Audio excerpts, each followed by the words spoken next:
বাংলাদেশ ইসলামী ছাত্র শিবিরের ঢাবি শাখার সেক্রেটারি মহিউদ্দিন খান স্নাতকোত্তরে প্রথম হয়েছেন। তার অর্জিত সিজিপিএ ৩.৯৭। মঙ্গলবার ২২ এপ্রিল সামাজিক যোগাযোগ মাধ্যম ফেসবুকে দেওয়া এক স্ট্যাটাসে তিনি তার ফলাফলের বিষয়টি প্রকাশ করেন। খোঁজ নিয়ে জানা যায়, মহিউদ্দিন খান ঢাবির লোক প্রশাসন বিভাগের ২০১৮-১৯ সেশনের ছাত্র।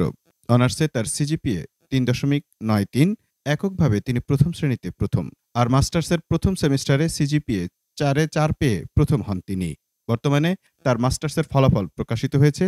সেখানে তিনি সিজিপিএ পেয়েছেন ৩.৯৭ এবং সিজিপিএ ৩.৯৪ দেখানো। তার বাড়ি জয়পুরহাট জেলায়। ফেসবুক স্ট্যাটাসে তিনি লেখেন, আলহামদুলিল্লাহ, আলহামদুলিল্লাহ, আলহামদুলিল্লাহ। মাস্টার্সের শুরুটা সহজ হলেও মাঝামাঝি সময়ে এসে জুলাই আন্দোলনের নিশ্চয়তা অনিশ্চয়তার দোলাচলে মাস্টার্সের জার্নিটাও অনেকটা অনিশ্চিত হয়ে উঠেছিল বলা চলে। তেমন অনিশ্চয়তা থেকে মুক্ত হয়ে প্রথম হওয়ার অনুভূতি অন্য সময়ের চাইতে কিছুটা আলাদা। দমন মাহফুজ, টাইম নিউজ ডেস্ক।